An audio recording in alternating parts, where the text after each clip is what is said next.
સીતારામ બધાઈને. પરશુરામ જયંતીની બધાને ખૂબ ખૂબ શુભકામના. આજે પરશુરામ જયંતીની મારી રજા છે. પરશુરામ જે છે એ ભગવાન શ્રી કૃષ્ણનો છઠ્ઠો અવતાર છે, નારાયણનો છઠ્ઠો અવતાર છે, વિષ્ણુ ભગવાનનો છઠ્ઠો અવતાર છે. કોઈ પણ જગ્યાએ કાંઈ પણ અનર્થ થયા વિના ભગવાન ક્યારેય અવતાર લેતા નથી. તો શું કામે ભગવાન નારાયણે વિષ્ણુએ છઠ્ઠો અવતાર પરશુરામનો લીધો? થોડીક ટૂંકમાં એના વિશે આપણે ચર્ચા કરીએ. જામદગ્નિ ઋષિ અને રેણુકા આ બંનેનું સંતાન છે પરશુરામ. પોતે 4 ભાઈઓ હતા. એક વખત રેણુકા જે છે એ પાણી ભરવા ગઈ અને પોતે પાણી ભરવા જાય છે. એ સમય દરમિયાન ગંધર્વ ત્યાંથી પસાર થાય છે અને એનું મન જે છે એ મોહિત થાય છે એના ઉપર. એટલે આ વાતની જાણ જે છે એ જામદગ્નિ ઋષિને થઈ, પરશુરામના પિતાને. ખૂબ ક્રોધમાં સળગી ઉઠ્યા ઋષિ પોતાની પત્નીના આવા વ્યવહારથી. એટલે એણે એના 5 સંતાનો 4 સંતાનોને આદેશ આપ્યો કે તારી માનું મસ્તક કાપી નાખ. 4 સંતાનો જે છે એ માતાને મારવા માટે સક્ષમ કે તૈયાર નથી. કોઈ પણ પુત્ર સંતાન જે છે એ માને ન મારી શકે. એટલે જમદગ્નિ ઋષિ જે છે એ ખૂબ જ ક્રોધિત થયા અને એણે એના 4 સંતાનોને સજા આપી. અંતમાં સૌથી છેલ્લો પુત્ર પરશુરામ જે છે એ તૈયાર થયો અને એણે એની માનું મસ્તક કાપી નાખ્યું. પછી એના 3 ભાઈઓના મસ્તક કાપી નાખ્યા. આ કાર્યથી પિતા જમદગ્નિ ઋષિ ખૂબ જ પ્રસન્ન થયા અને પરશુરામને વરદાન માગવાનું કીધું કે હું તારાથી ખુશ છું, તું મારી પાસે વરદાન માગ.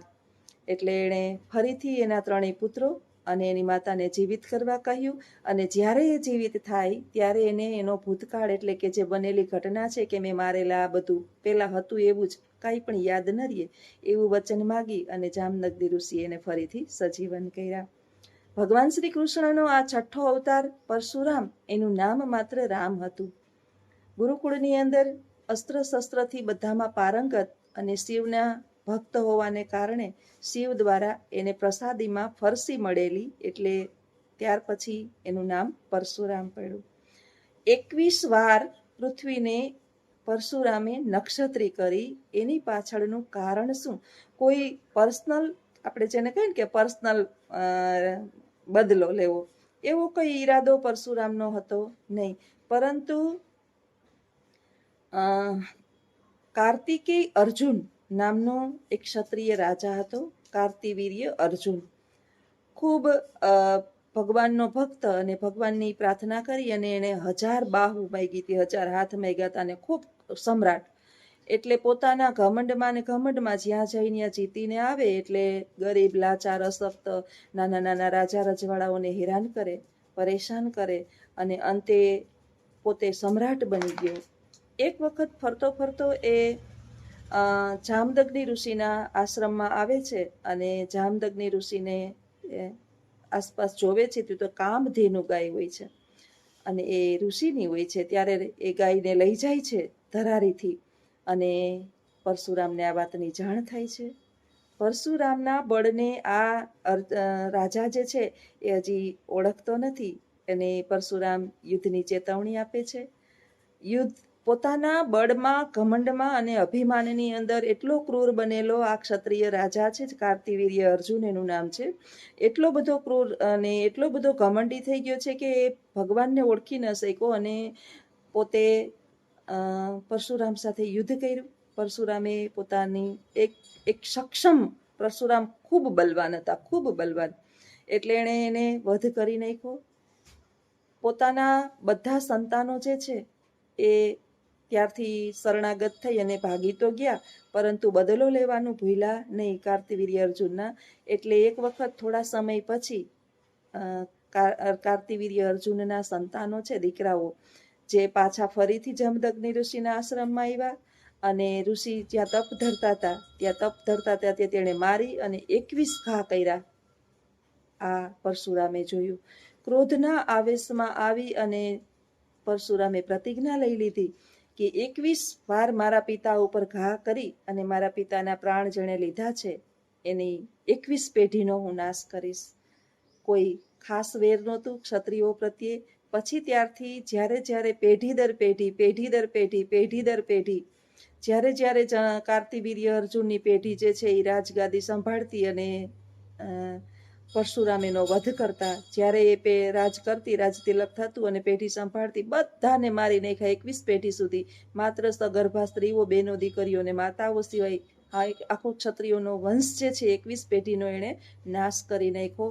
પછી તો પરશુરામને થયું કે ગરીબ, લાચાર, દરિદ્ર આવા લોકોને ક્ષત્રિયો હેરાન કરે છે પોતાના ઘમંડ અને બાહુબળથી. ત્યાર પછી એ દરેકનો વધ કરવા લાગ્યા અને પરશુરામ જે છે એ કાયમીને માટે અમર છે, જીવિત છે. જ્યારે જ્યારે એક બ્રાહ્મણ હોવા છતાં ક્ષત્રિયથી વધારે બલવાન, આપણે એમ કહીએ, પોતે એની પાછળનું બહુ રીઝન કારણ છે, પોતે ક્ષત્રિય જ હતા, પરંતુ શું કામે બ્રાહ્મણને ત્યાં જન્માતા અને કઈ રીતે, બહુ મોટી સ્ટોરી છે, કારણ કે એના માટે તો 2-3 કલાકનો આપણે એપિસોડ બનાવવો પડે, પણ હું તમને ટૂંકમાં કહી દઈશ. કોઈ ખાસ એવા કોઈ જાતિ પ્રત્યેના વેર નહોતા, પણ આવા અમુક લોકો છે, રાજાઓ આપણા ભારત દેશની અંદર મહાન ક્ષત્રિયો થઈ ગયા છે, એવું નથી કે નથી થયા, પરંતુ ક્યાંક ને ક્યાંક આપણા ધન દોલત વધે, સત્તાની લાલસા વધે, અથવા તો જે આપણે કહીએ ને સમ્રાટ આપણે બનવા લાગીએ એટલે ઘમંડ આવી જાય અને નાના માણસને કાંઈ ન સમજી અને એનો જ્યારે જ્યારે વધ થયો ત્યારે આવી ઘટનાઓ બની અને 21 વખત વધ કર્યો.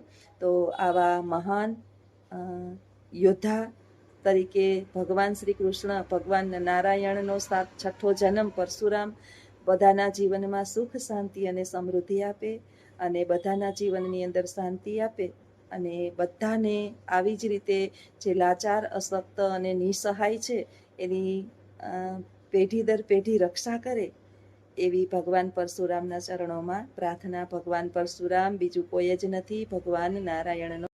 બોલો ગગુભાઈ. हाँ बोलो बोलो। આ ગગુભાઈ લઈ આવ્યા. ट्रेन टॉप मॉडल है। હા હા एसी वाली गाड़ी। હા. व्यसन वगरना बीडीનું વ્યસન નહીં, હમ ભાવમાં ગાડી મળીએ, ગામથી વ્યાજબી ભાડે હમ ગાડી મળશે. મોબાઈલ નંબર છે 9161 એસી બેસી બધું કમ્પ્લીટ. કોઈ કમ્પ્લીટ એસી બેસી કોઈ વસ્તુ જ ન ઘટે અને કોઈ વ્યસન વગરના કાયદેનું. જો ઈકો હે કોઈને ભારે જોતી હોય તો કહેજો. બરાબર. ગગુભાઈ નામ છે, ગગુભાઈ જાડેજા. નવી ગાડીઓ, છોકરા ડ્રાઈવર વ્યસન વગરના, બીડીનું વ્યસન નહીં.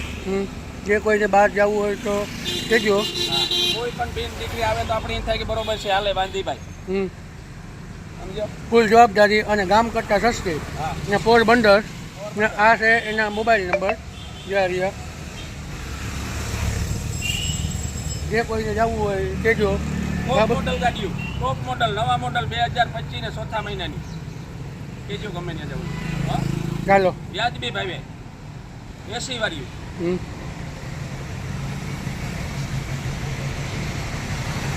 અંડર બતાવો ને ગગુભાઈ. અંડર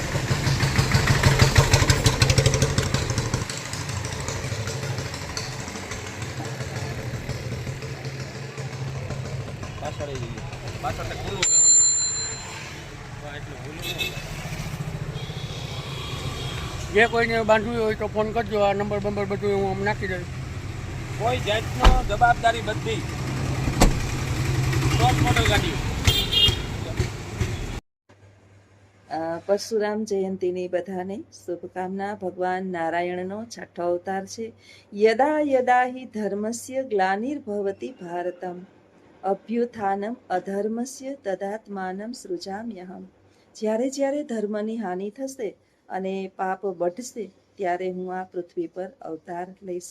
ભગવાન શ્રી કૃષ્ણએ ભગવદ્ ગીતાની અંદર આ શ્લોક રચી અને એક સરસ મજાનું આપને સંદેશ આપ્યો છે કે આ પૃથ્વી પર જ્યારે પાપ વધશે ત્યારે પાપીઓના વિનાશ માટે અને સજ્જનોની પુણ્યની રક્ષા કરવા માટે હું અવતાર લઈશ. આવો જ અવતાર ભગવાન શ્રી નારાયણે 6ઠ્ઠો લીધો અને એ પરશુરામનો હતો.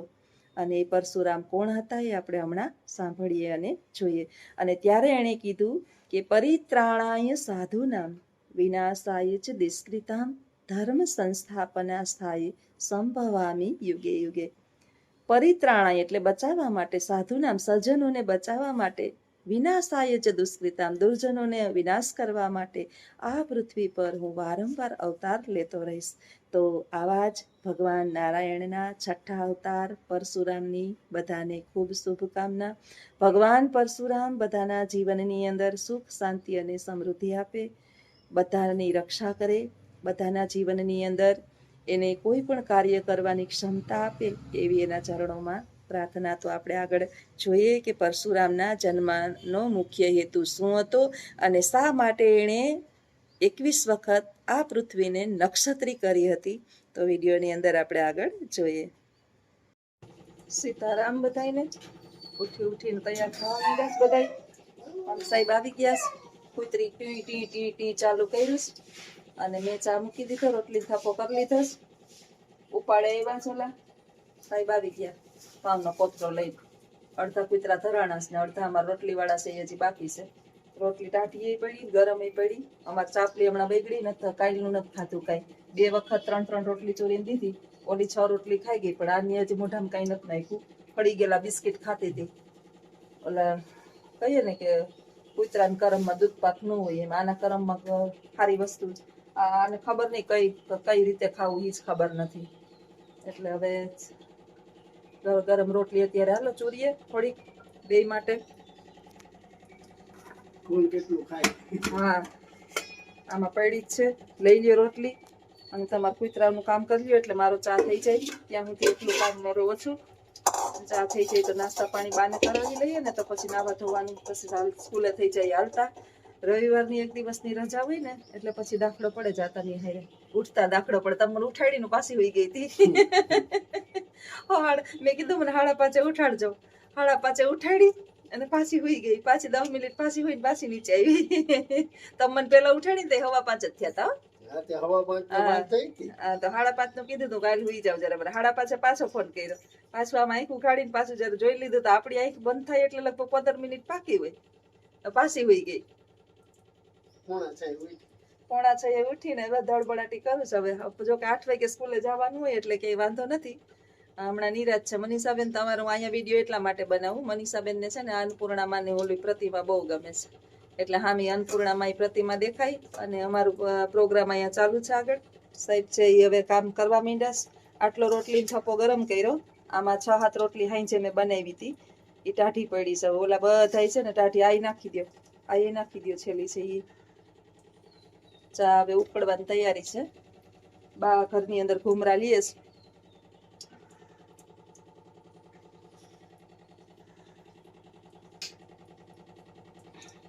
મોબાઈલ આવી ગયો ને મને મજા આવી ગઈ. હું કે મોબાઈલ છે ને વિડીયો કાપ્યા વિના 2 બાજુ કેમેરા થઈ શકે છે આ મોબાઈલમાં. આ મોબાઈલમાં એવી સિસ્ટમ છે, ખબર નહીં કયો હોય, વિવો કંઈક છે, હમણાં નવો નીકળ્યો. એ કેટલામી સિરીઝ હોય ખબર નથી, પણ 39,000 નો આવ્યો છે અને એ ખબર નથી કયો છે. એ લેવા વાળાને, બિલ ચૂકવવા વાળાને બીજા હોય. લઈ લ્યો ગોળનું ડબલું. તો સિસ્ટમ હવે નવી સિસ્ટમો આવે. નવી આમાં મોબાઈલની અંદર કેટલી બધી એપો આવે આપને કઈ ખબર ન હોય અને કઈ ખૂંચવાઈ જા બંદર એ ક્યાંથી ક્યાં જાવે. આપણે વાપરા હોય સાદા મોબાઈલ અને આ વીઆઈપી મોબાઈલ આપને બહુ મેળ આવે નહીં. હજી તો વિચારતી હતી કે ઓલો મોબાઈલ લઉં. કયો